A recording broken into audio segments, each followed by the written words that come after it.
everyone, and welcome back to Joe's Metal Mancave. I'm going to do another collection update here today, and I got a little pile of albums to share. Something I should probably say about my collection updates is I usually like to give these albums several listens over a period of a few weeks or months before I actually talk about them. And I think that could be different from a lot of people that do collection updates on YouTube, as I think they sometimes will have the albums for only a few days or something like that, and then they're like, oh, here's this blah blah blah, you know. I just didn't have time to digest them, really get them underneath my skin, and just, you know, hopefully provide more details for you too. So we're gonna get things going in a minute, but here's the intro.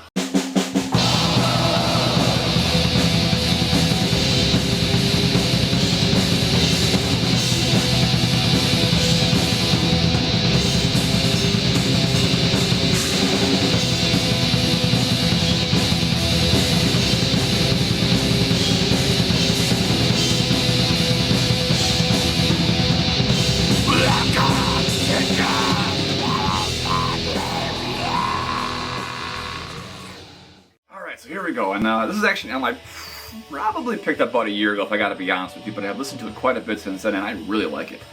The album in question is a split release between Evilfeast and Uuntar, and the album is called Odes to Lands of Past Traditions. Evilfeast is a project I got into probably about 7 or 8 years ago.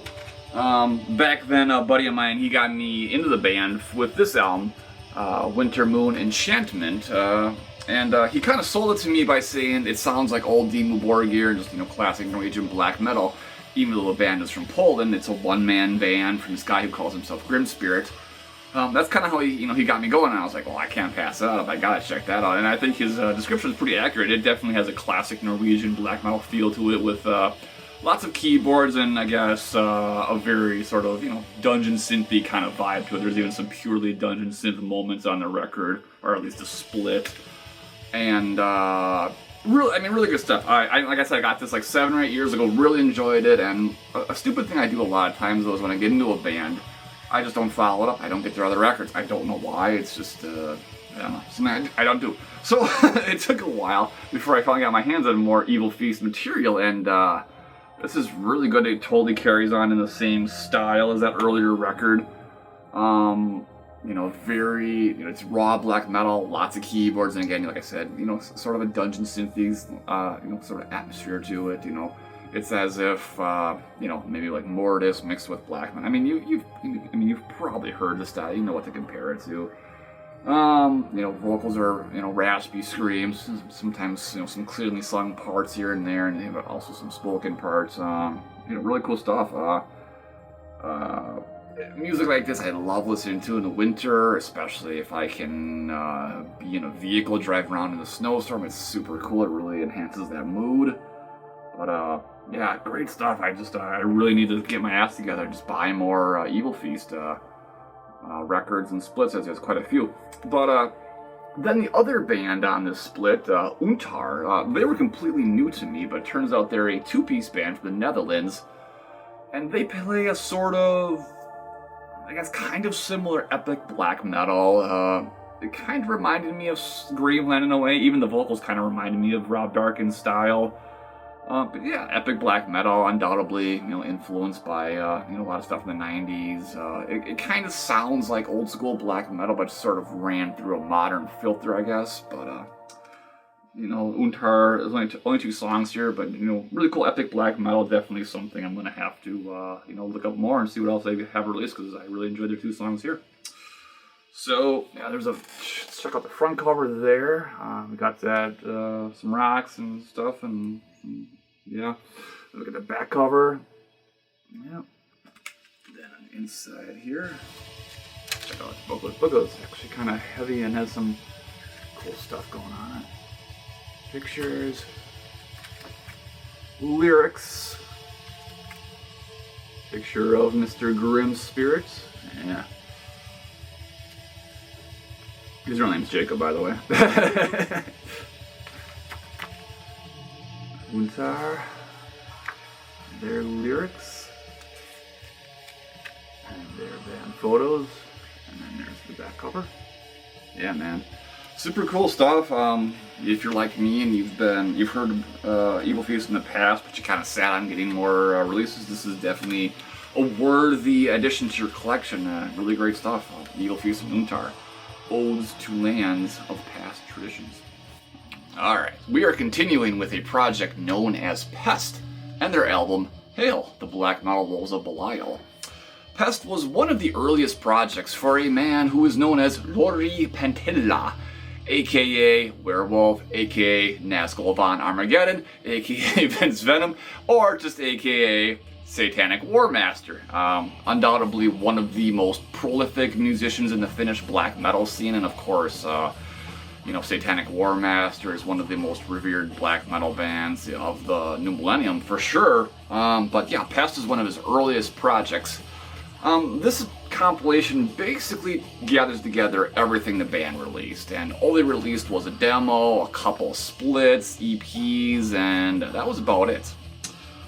It was all between like 1997 up till like I believe 2000 the band folded, and this compilation came out in early 2000s, 2001 or 2002. I probably should have checked that. Whatever, it's fine. Yeah, and the music on this record kind of is between raw black metal and a more, I guess, black and roll kind of style, which honestly I'm not really a big fan of, but it seems like there's been a lot of this sort of just kind of raw black metal, these sort of like rocking kind of riffs that comes out of Finland. Sometimes it's cool, sometimes it's bad. I don't know. I just it lacks a lot of a grim spirit. A lot of grim spirit. I just mentioned grim spirit. It lacks a lot of just grimness, I guess. I was hoping this stuff was going to be more raw black metal. This stuff has this more rocking atmosphere, which I wasn't really ready for. But anyway, we'll talk about that in a minute. And then there's one other song which is in a death metal vein, which was a total surprise to me because I thought it was going to be pure black metal. But the reason why I bought this record was because I recently bought another Satanic War Master album, and Satanic War Master is another project which I have known for many years, but only owned one album from previously, and another project I really just need to get my shit together and just buy more of their albums because everything I fucking hear from it's awesome. So then instead of just buying more Satanic War Master albums like I should have done, I decided to just start buying random projects from Mr. Werewolf, and this is what led me to this one. But then after I looked this album up, I was like, this seems familiar, and then like I had to, I went through my, memories or whatever, and then I was like, hey, yeah, that's right. I remember seeing reviews of this back in the day and just seeing the album cover and distros and all that kind of stuff. And then, as I recalled, it had always had really favorable reviews. And then I was like, well, fuck it. I found them at Discogs for like, $10. I was like, oh, what can go wrong? But as I said, the music kind of fluctuates between, kind of typical raw black metal, this more rocking black metal, and then there's a death metal song. I maybe had my hopes a little high because of how much I enjoyed this particular Satanic War Master album I'd recently bought. But this is definitely, it's certainly more, maybe it just, shows that Werewolf was still somewhat of an amateur musician at the time. It's, the riffs are pretty basic. They're not bad. It's just nothing really, really made me go like, whoa, this is a really cool riff, and it was just very standard kind of stuff. Nevertheless, it's cool to have, it's cool to hear this. It's good to always see where musicians start, and this is, as I said, certainly one of the earliest, if not the earliest, black metal project that Werewolf was doing. Alright, so the album covers then, hey? So there's the front cover. Hail, the Black Metal Wolves of Belial, and two members pictured there, but there was actually a three-piece band. On the back cover there, we have the track listing, and notably in the corner there, it says, Holocaustal is God. Holocaustal, of course, being a nuclear Holocaustal vengeance of Beherit. When I first turned the CD over, though, I thought it said Holocaustal is gay, and I was like, wait a minute. But then I didn't realize it said God instead. Anyway, inside, there's a tray card, another picture of the band. There's the album cover again.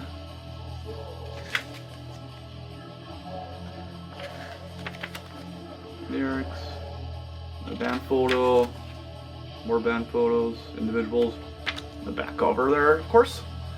Yeah, God, man, I really had my hopes high for this one, but it's not bad. It's just, as I said, I'm not really into this kind of more rocking vibe. It's better than like the black and roll stuff that Satyricon did, of course, in the early 2000s. and just has a very distinctive kind of Finnish sound to it, I guess, as it goes with certain countries, music and scenes, they just tend to sound alike. So it definitely sounds like something that was from the time, and it definitely sounds like something that would have came out of Finland, and undoubtedly this was influential because you can hear the sound in other albums that came out around that time period, but not the greatest thing that certainly Werewolf has been a part of, but still, it was worth checking on. Like I said, I paid only $10 for it, so big deal, whatever. A cool little addition to my collection, which I will surely pull out once in a while, but other than that, that is Pest and their album Hail, the Black Metal Wolves of the Wild. Alright, we are continuing on with Diabolical Masquerade and their album Nightwork. Diabolical Masquerade, man. It's really funny that I'm just buying this record now. This is a reissue in this particular case. Way back in the day, way back in, I'm gonna probably say like 2000, I heard this album, absolutely loved it, and as far as I can remember, I tried to get a copy of it, but I was unsuccessful. I never got a copy of it, and I always, way back then I had a CDR burnt of it, probably something I downloaded like from Napster or something like that, and I held on to it for many years and just always said to myself, like, well, if it gets reissued or if I come across a used copy, I will eventually buy it. So flash forward literally like 22 years later, and Peaceful Record is continuing their quest of reissuing awesome old albums, and they have now made their way onto reissuing Diabolical Masquerade albums, which is a very cool thing. Diabolical Masquerade is I guess a melodic black metal horror atmospheric kind of project. It was a project that Anders Nyström from Catatonia did from about 1996 to 2002. He was originally motivated to do the project when Catatonia went in their little sabbatical in like 95 or 96, and I guess a lot of the material that made up the first Diabolical Masquerade album, it was stuff that he had wrote when I guess when Catatonia first started. They were originally a black metal band, and you've no doubt probably seen those classic Catatonia photos where they're decked out with corpse paint and axes and, really cool photos. I always liked this a lot, but I guess Catatonia was originally a black metal band on their demo phase, or even actually maybe predated their demos. But a lot of that early stuff that he wrote back then ended up on the first Diabolical Masquerade album, and then he continued onward with it. Anders, of course, also played in Bewitched, and later on became a member of Bloodbath, which was old school death metal. But as I said, Diabolical Masquerade was melodic, atmospheric, black, horror kind of metal, I guess it's the best way to put it. Lots of keyboards, lots of sort of avant-garde traits for the time. I mean, there was the keyboards just didn't sound very Scandinavian at the time. They were different, and there was other instruments like flutes and stuff like that used. It was just a bit different. It didn't sound really like anything else at the time, I don't think. Nightwork was the third album the project released, and it was also the first one to feature real drums, as Dan Swano did all the drum work on this album. Previously, he had programmed the drums on the first album, then the second album it was half-programmed drums, and then real drums. So this is the first one to feature real drums, and as you can probably imagine, it is an awesome album because of the real drumming, and if you know Dan Swano, you know he's a fantastic drummer. Yeah, this is a very, very cool album. It's not really like anything else out there, both then and now. It has a unique atmosphere, very horror and gothic, but not in like a cringy sort of way. It's cool. I've always loved this album. It is fantastic, and I'm so happy to have it in my collection. I'm glad that I didn't have to pay like $40 to get an original pressing from the, back when it was originally released. So if you know Anders, you know he's a guitar player, has, very melodic riffs, and like this album is just loaded with super cool riffs. The first song, Riders on the Bones, just really cool lead riffs. Just really great stuff. I mean, my favorite song, though, is All on Board the Perdition Hearse. Just, fucking classic, awesome song, man. The riffs and just the little, like, keyboards and the flute part, it sounds so cool. I mean, just awesome, man. There's also a bonus track on this re-release called Crystalline Fiends, and I was really curious when I saw this at the record store. I was wondering what it was going to be, and it's not actually another metal song. It's sort of a neoclassical dungeon synthy kind of song, and I don't know why it wasn't released in the original album. I don't know, but it has a very sort of introduction kind of feel to it. So maybe it was originally intended as the introduction, but then they just pulled it at the last second. I don't know, but it's cool it's here. It works just as well as an outro to this re-release, and cool stuff. But you know, again, Diabolical Masquerade was a project that was around for about 96 to like 2002. Generally just a solo project of Anders Nystrom, and then Dan Swan made a lot of contributions. A bit of a shame that he decided to put it to rest because, I mean, well, it makes sense because Catatonia started to get really popular in the early 2000s when they released Last Fair Deal Gone Down. They started to tour a lot. They finally had a full band at that point that was stable, and, well, I guess a lot of people know Catatonia's history. I'm a big fan of just about everything they did up to 2010, but they lost me after that, as I've mentioned. But I have heard rumors that Diabolical Masquerade might be coming back for another album. That'd be awesome. It's been over 20 years now, and it would be very cool because, as far as I'm concerned, Catatonia has hit rock bottom with their last couple of releases, and it'd be cool if they explored black metal again. So, yeah, hopefully it does. Anyway, here's the front cover. Back cover. I love the pictures. Front cover, very fucking cool. Love it, man. Alright, so there's Treycock, out of my way, wretched human. Front cover again. And the booklet, there's no lyrics or anything, but just basically a little, story writings from Anders, basically, so, his memories of the album and everything. So super cool, definitely worth reading, and then some recording information there. This isn't, the darkest and the blackest and the evilest black metal you're ever gonna hear, certainly not, but if you're into something more melodic, well-produced, with lots of keyboards, and, obviously with Dan Swan's presence on drums, it makes for a very drum-heavy album, and just great stuff. Avant-garde, black metal, different atmospheric horror metal. It's really cool stuff. I love it all. Anyway, that's Diabolical Masquerade. Alrighty, so one more album for this collection update. Next band I'm going to talk about is a band that I have, again, known about for many, many years, and I first heard this project, I want to say back in 2000, and it came on a compilation I bought back then called Blackened 4.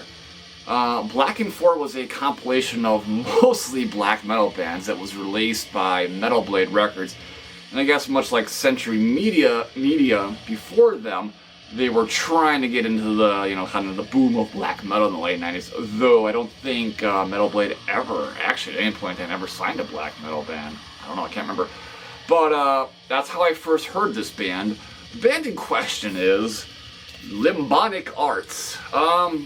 So Limbonic Art is a band that, by almost all people's claims at this point, everything released in the 90s is classic Norwegian black metal. To be more specific, classic Norwegian symphonic black metal. God damn it. And Limbonic Art is a band that, like, all things considered, I should love them. Like, everything about this band kind of checks my radar for good things, but I've just never really been able to fully get into them, and I never bought an album from them until this point. But years ago, downloaded MP3s, did that thing. More recently, heard them on some streaming services, and I've always sort of been just like, they're okay, they have some good songs, but none of their albums really struck me as being like bona fide classics. And after owning this album for a couple weeks now, Ad Noctum, which is their, I believe, the third or fourth album released in 1999 originally. I'm still on the fence about this band. I really want to like them, but there's just, there seems to be a lot of things about this band that now that I've given more deeper listen, it just doesn't really resonate with me as well as I thought it would. I find that a lot of their guitar riffs are just kind of samey, kind of boring. I really don't like the fact that the drums are a programmed drum too. It seems very one-dimensional and just there's just not enough variation in the drums. If they had used a human drummer, even just someone like Hellhammer to play the drums, it would have been infinitely better. And but there was no shortage of fucking Norwegian drummers in the 90s, so they don't really have an excuse. I guess they just well, the project was basically just a project of this guy named Demon and Morpheus. Originally when they first started, it was a 4-piece lineup, but after like a demo or something, that 4-piece lineup split, and then Demon started working with Morpheus, and they made all the albums in the 90s, and they worked together until about 2007. I don't, it's weird because like so many people love these albums, and I don't know, I can't get into it. I mean, that's not to say there's bad songs in this album. I mean, songs like Pits of the Cold Beyond are really fucking good, and the last song, The Yawning Abyss of Madness, is really good. But this particular reissue I have here has 2 bonus tracks on it, and it really pushes like the length of this album to like, well, it's well over an hour, and it seems like it's too much of the same thing after a while. It's just like, okay, it's just fast programmed drums that just do one thing, really fast riffs. The vocals are very samey. I mean, there's a few tracks where like some kind of industrial beats are used, and there's just a little bit of variation in the music. Those are cooler songs and cooler parts, but just I don't know. It's frustrating for me because, like I said, I should like this band, I should love them, but I just can't really get into them. And I don't know what else to really say about that. I may also check out some of their other older albums, or even some of the newer stuff is worth checking out. I don't know, maybe you guys can give me a little hint there, but yeah, I don't know. But yeah, by most people's claims, this is classic symphonic black metal, classic Norwegian black metal. Maybe one day this is going to click with me still, I don't know. I mean, it's not terrible, it's just, there's definitely better examples of black metal in the Norwegian black metal scene in the 90s, and I don't know. Yeah. So anyway, there's the front cover. This is the re-release, of course, on Candlelight Records, which has the bonus tracks I already mentioned. Comes in this cool little slipcase. There's a tray card, picture of Morpheus and Demon. Front cover once again. Lyrics. More lyrics. Oh, you better believe there's lyrics, baby. Picture of Morpheus. Really cool kind of painting there. Space astral kind of thing. There's a picture of Demon, who may actually be a woman, I'm not sure. More lyrics. Lyrics, yeah, you got it, man. Lyrics and more lyrics and fucking plastic head distribution, whatever. Then there's the back with some random phrase in Latin, which is Nemo me impure lassisis morseta visa inicerata. I didn't pronounce that right. Anyway, that's Limbonic Art, and still hoping sometime in the 22 years I've known this project that, god damn it, it'll click with me. I mean, again, it's not bad. It's not as classic as I think a lot of people make it out to be. As a funny side note, too, the song Pits of the Cold Beyond, a band from my neck of the woods called The Cold Beyond, they named the band after that song. And if you're into some kind of... the band had some releases in the late 90s that were in kind of an immortal Gorgoroth thing. Then they reformed around like 2010, did something a little more atmospheric and kind of doomy, depressive black metal kind of stuff, which is worth checking out too. But the old stuff from the 90s is definitely pretty cool and cult sounding stuff, so worth checking out. Yeah. Anyway, that's Limbonic Art, and that is, look, it's gone. That's Limbonic Art, and that's Ad Noctum. Okay, well, I lied. We're gonna do one review for this video. This is another album I heard many, many years ago. Again, probably like 20 years ago, and again, I had downloaded MP3s and then didn't buy the album. And it's something you're gonna hear me say a lot in this vlog is I downloaded MP3s back there, I burned them to a CDR, and I didn't buy the album. And I'm just gonna say this. I've always bought albums, but I've always had the bad habit, at least back then, of downloading albums, put them to the CDR and just be like, well, maybe if I come across it someday, I'll buy it. Well, someday has often, as you've now realized, turned out to be like a 20-year time span. So the next album I'm going to talk about is Graveland and their album Immortal Pride. Yeah, Graveland, man. What can you say about Graveland? So I guess a lot of people know Graveland started out as a 3-piece band in the early 90s. They are probably the very first black metal band from Poland, and they are at least for sure the longest running black metal band from Poland. By the time they got to this album, the 3-piece lineup had been reduced to just 2 people, Rob Darkin and the drummer Capricornus. This also turned out to be the very last album where Rob Darkin worked with Capricornus. It has entirely been a solo endeavor since then. This was also the album where I believe Graveland just really stripped away all of that, like the raw black metal sound of their earlier stuff, and went for the much more battery and epic pagan metal sound that they've been doing for over 20 years now.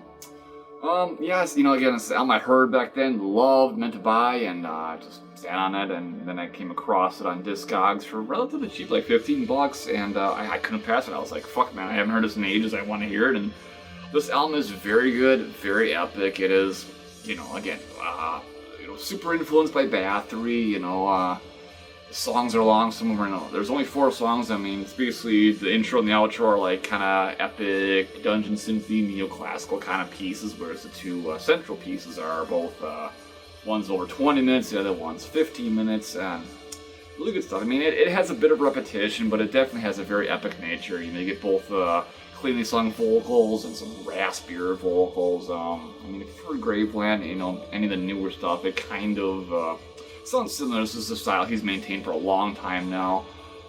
But I feel like, and you can correct me if I'm wrong, but I feel like as far as this more epic pagan metal stuff that he's been doing, this is like the pinnacle of it, man. This was the first one he did in this style. I think it's the best one he ever did.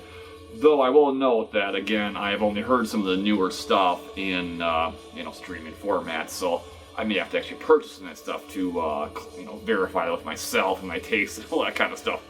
But Immortal Pride is a great record, very epic, very, lots of lavish synth work, and, Capricornus' drumming doesn't sound like complete shit like it kind of does on, like, most of the older Graveland records. It's not great, mind you, but it seems like this was, like, maybe the best he ever did.